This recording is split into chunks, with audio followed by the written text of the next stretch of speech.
and welcome to my knitting podcast. My name is Irma, I live in the Netherlands and you can find me on YouTube, Ravelry and Instagram as Wolwerkjes. As I said, knitting podcast, I think this is episode 10. Some of you watched from the first episode off and good for you. The first episode wasn't the best and I think I've improved in those 10 episodes.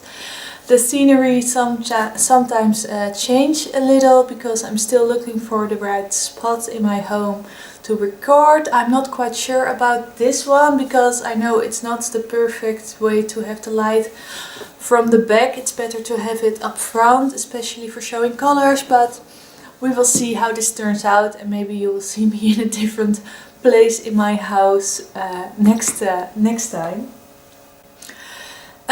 First of all, I start with what I'm wearing, and I'm wearing a scarf or shawl.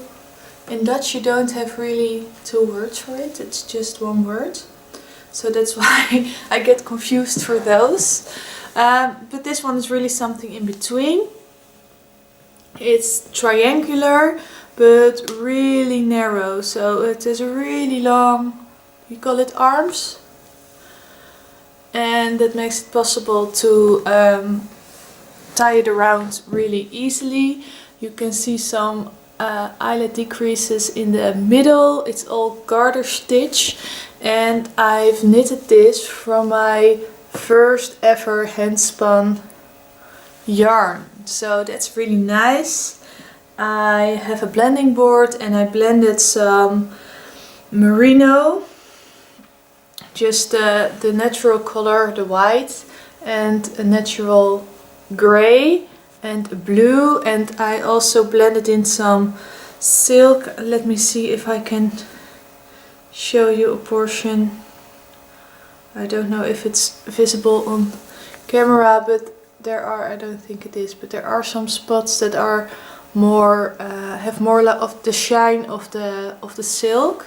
And I also put in some stellina, and also that's hard to show on this in this angle, but there is some glitter also in it. So it was really trying with the different fibers and I really like how it turned out. I spun the first part of this yarn on my drop spindle, which I really like. I really like the control you have with a drop spindle, but it's quite slow. So I borrowed a spinning wheel from friends and I spun the rest of the yarn on the spinning wheel, and I can see difference in the parts I did on the drop spindle and on the spinning wheel. That's not strange, it's a different technique you use, and I could have known it up front, but I think in this pattern, which isn't a pattern you can buy or something, I just increased every other row at the sides and every row at the sides and every other row in the middle. And with that increasing repeat you get this shape, and I just did garter stitch and it was not a difficult pattern or something, but I think it's really an easy way to show off the colors and the texture of this yarn. So I'm really happy with wearing this one. So that's what I'm wearing, and I will continue to finished objects, which I have, but again I can't show you. And this is something that's happening every week. The past weeks every time I finish something, it's not for me and I give it away before I record. That's not really smart, but I did it again. I finished the mittens. I think they're called the siran mittens by Ellie from Skeindeerknits. Those were the black and pink ones. I made them for a friend and she's really happy with them. So that's a nice present to give away.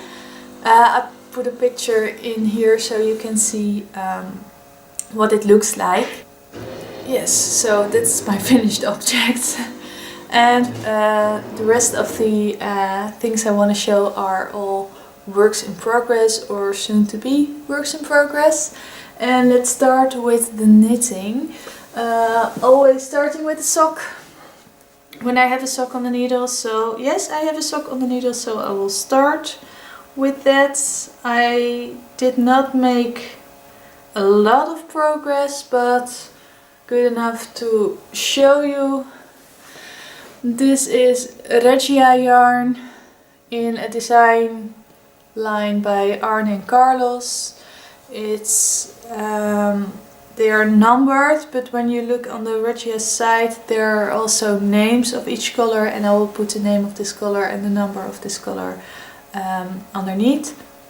As you can see, I'm knitting them on the flyers. I told you last episode about those needles, and I'm getting more and more used to it, so that's nice. I won't be able, last year I did a sock bash, or I don't know really how they called it, with grocery girls. They have a theme each month, and you can post a picture of the sock you knitted within the month. So started the first or later of the month and finish before the end of the month. Last year I managed to finish all months. As you can see, this is my first sock. Not going to happen this year, but I don't mind. I like the idea that I know I can knit a pair of socks each month, and that's enough for now. I don't have to do it every year, but it's nice to have at least one sock on the go, because it's really easy to take with you. Another work in progress is my sheep shawl. I did quite a bit on this, although it's always hard to see for other people how much you have done. But I'll try to show you, because I kept a stitch marker in it somewhere. I make these myself, by the way. I don't know if you can see it there. I make these myself, and they come with your yarn when you order on my website. This is my sheep shawl. It's knitted in the round, and you stick it at the end. And then you knit a border to work away the knitted edge. And I'm quite far along. I haven't measured it yet.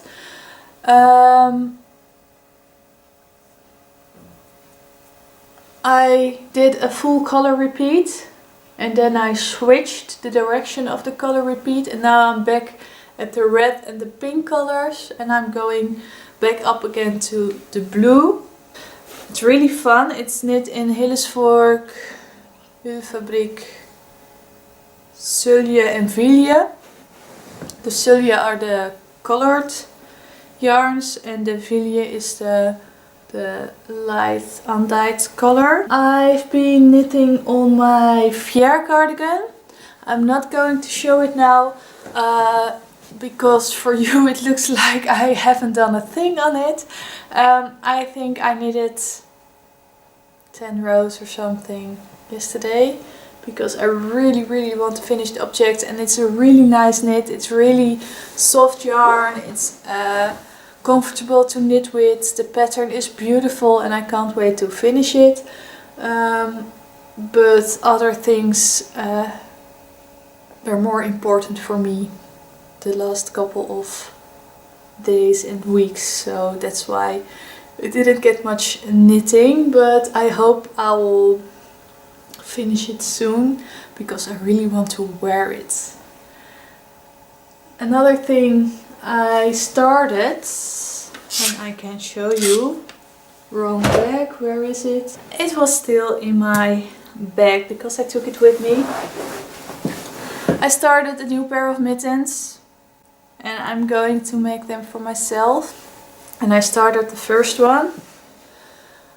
It's in this like dark wineish red, and like a beige, brownish beige color, and this is becoming the front with a big pattern on it, and this is becoming the back, and you can see the beginning of the thumb gusset, and the pattern on the inside of the hand is the same as on the cuff, and there are Latvian braids on it as well. I haven't done it before, and it's not difficult, it's quite easy. The only thing is you're turning your yarn, because you're like every time you knit one stitch of each color, and every time you turn the yarn, so you get this turned edge like the braid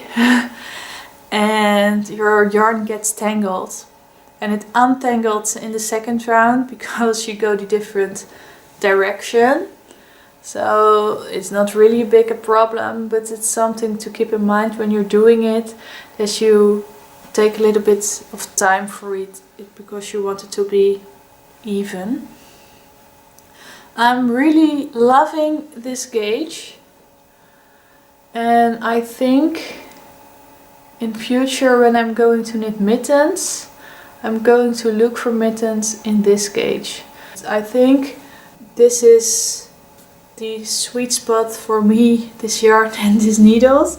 I really love this tension and how even my stitches get in this tension, and want to finish them as soon as possible because it's quite cold over here now.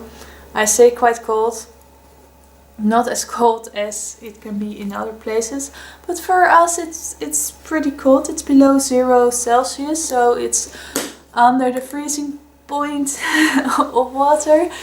I think now it's around 0, so that's 32 Fahrenheit, and I don't think it gets much colder than like -3 at night.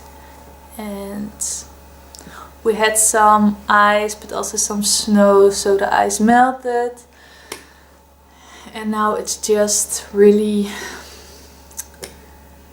wet outside. So yeah, that's the weather here in the winter, so we have to deal with it. But it would be really nice to have a nice pair of mittens. So let me see, I think I showed you all the knitting, but I also have a crochet project on the go. I know, a long time ago, not even showed on this podcast before. I think the first episode I showed all my whips, and I showed a crocheted scarf I'm working on. It hasn't seen any work since then. I have to get myself to finishing that one, because it was a Christmas present, not last Christmas but the Christmas before, so it's time that it will be finished. But somehow it isn't calling me right now, so we will see. But I started another crochet pattern, and it's not looking like much now, but this will be on top of each other, and there will be a head and feet and arms and a nose, and it will be Olaf from Frozen, because my boys really love this character. So I thought, well, I will search for a pattern and make it for them. There are a few free patterns for Olaf on the internet. When you search for it, I think you can find it.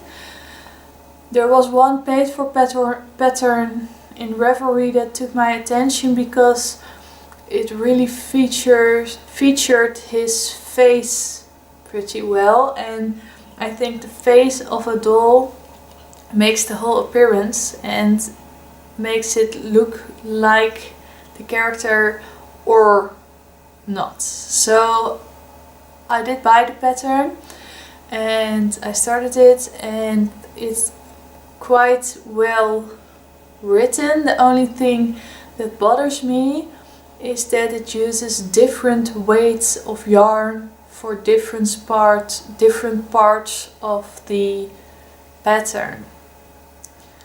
And I'm using cotton because I like to knit dolls for my children in cotton, because of it's easy to wash when it gets dirty and stuff.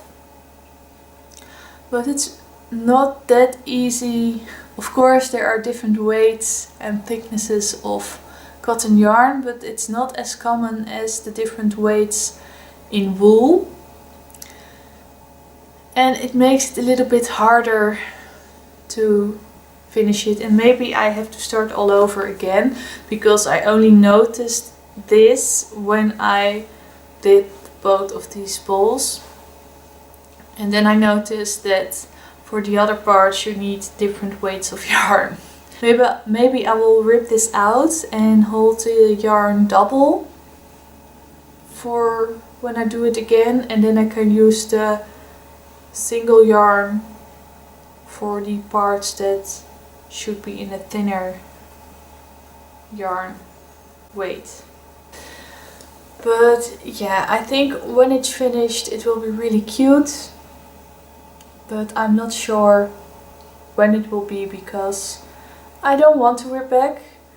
Crocheting dolls and stuff hurts my hand a little because it's a tighter gauge, and I don't want to start over. So I'll have to figure out how I'm going to do that. I have to figure out something, because I don't want him to have like a nose the same size of his belly, for example. Another thing I've been working on is some spinning, and I spun this up, and I hope you can see, I really love this color. It's hard to show. It's like a purplish blue, like a lavender color maybe.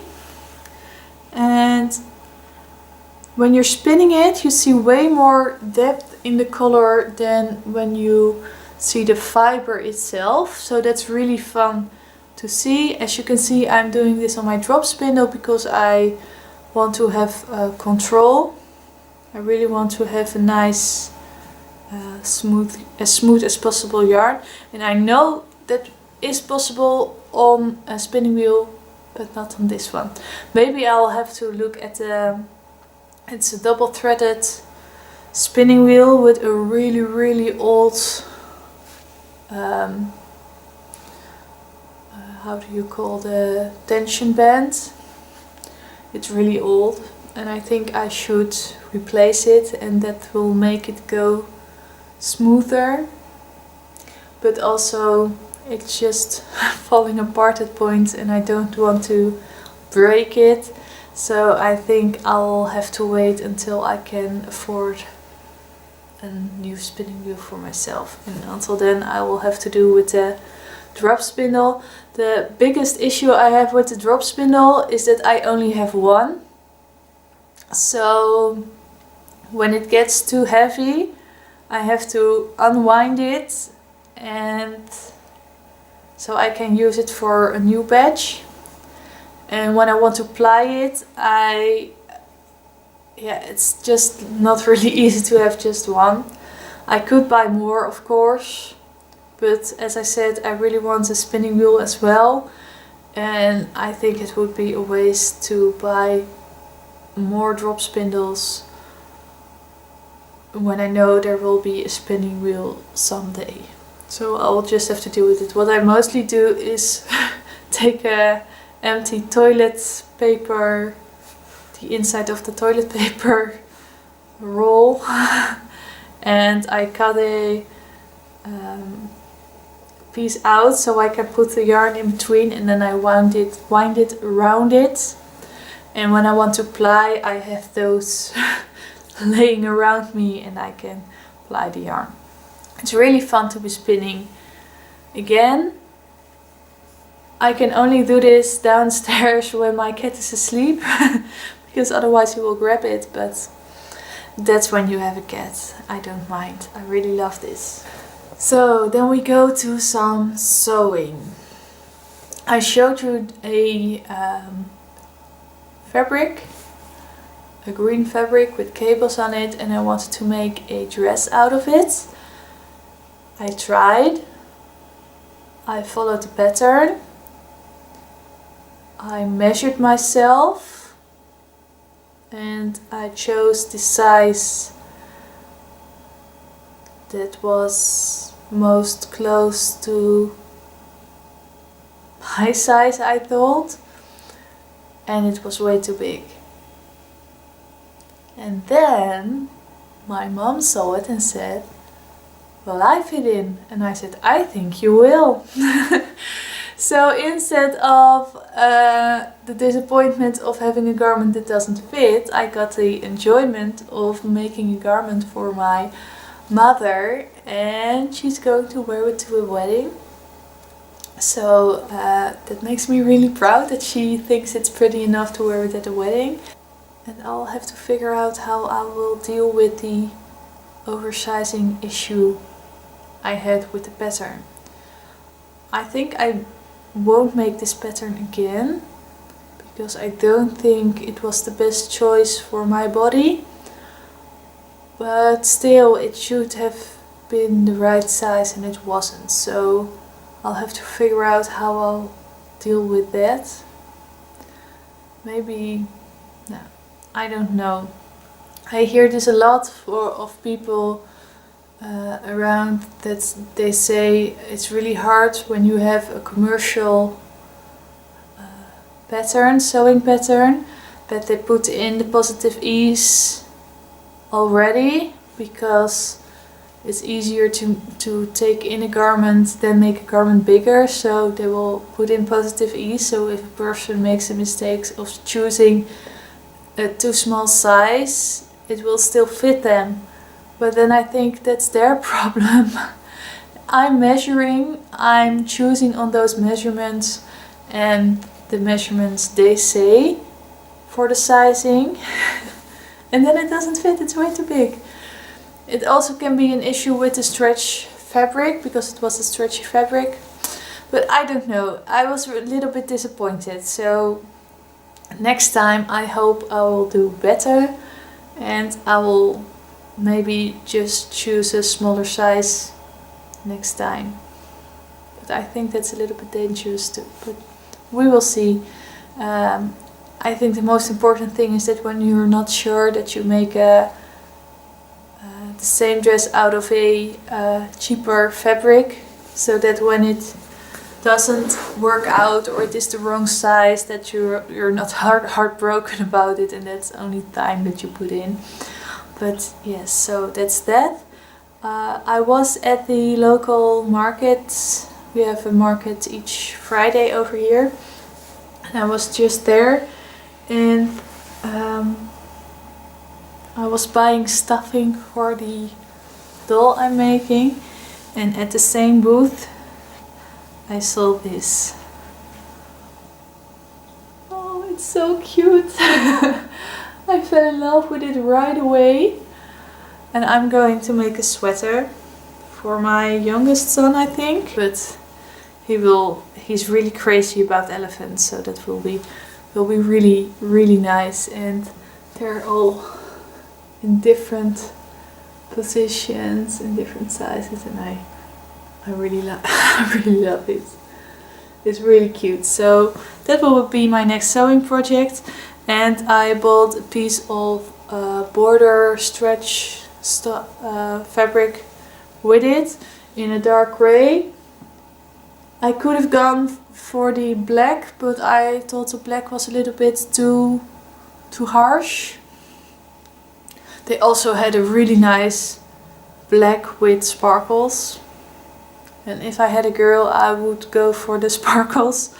And I think my sons would really love the sparkles, but again, I don't want others to muck with them. So I didn't buy the sparkle border, but I was tempted to.